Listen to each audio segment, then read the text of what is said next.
They're not coming back right now. And you know what else they're thinking? If I stay there, they pay a lower income tax because they don't pay the New York City surcharge. About the folks out in the Hamptons, I have to be very clear about this. We do not make decisions based on the wealthy few. That I was troubled to hear this concept that because wealthy people have a set of concerns about the city, that we should accommodate them, that we should build our policies and approaches around them. That's not how it works around here anymore.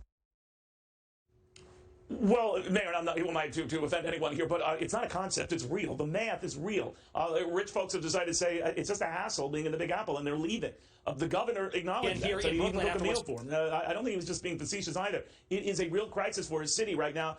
That could be falling $30 billion of the money it needs because of this virus, and the very folks who disproportionately paid their fair share of that are now exiting. So it's a concern that our own Liz Peek was looking at quite some time ago. And it's now playing out, in spades here. Liz, what do you think? I think it's hilarious. They're trying to keep people from coming to New York. What they really need to do, Neil, is encourage everybody to come to New York. Businesses, wealthy people, all kinds of people. Because guess what? This city is in big trouble. And guess what? It's not a new problem.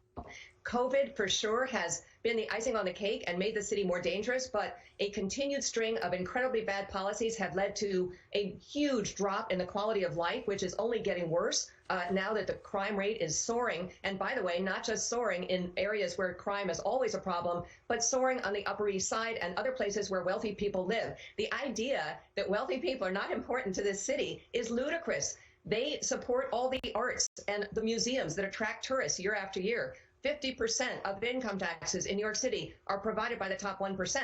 Every year, Mike Bloomberg would bat away the idea of a wealth tax or taxing ultra-rich people in New York because he would point out that it's literally a few thousand people who keep this city going. So this is just boneheaded. I hope our next mayor and our next city council members are a little more attuned to the reality of what makes cities function. Well, it's very clear that the New York mayor is not, and the New York governor is worried about it. He is opposed to this surtax on the wealthy that the mayor wants. But what's interesting, all of this occurs at the same time we're getting word out of Manhattan that a lot of activity is going south and fast. The Manhattan apartment deals plunging 57% in the latest period. We've never seen that big a drop. I mean, that's a Depression-era type drop. And it's one thing to say, all right, you don't like rich people. I get that. That is a progressive call. The rich are evil, yada, yada. The fact of the matter is, if you don't want to give them a thank you, they're doing a little bit better than a screw you because they're just saying, we're opting out here. And that's something that once this crisis is over, they're gone.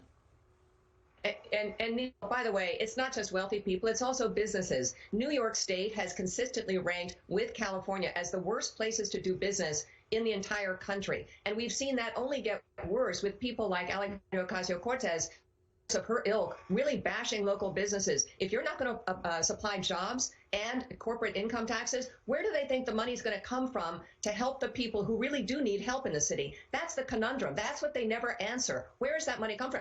Cuomo wants it to come from the federal government. I'm not sure that's going to happen, but he's clearly banking on a federal bailout at this point, and I think a lot of people are opposed to that.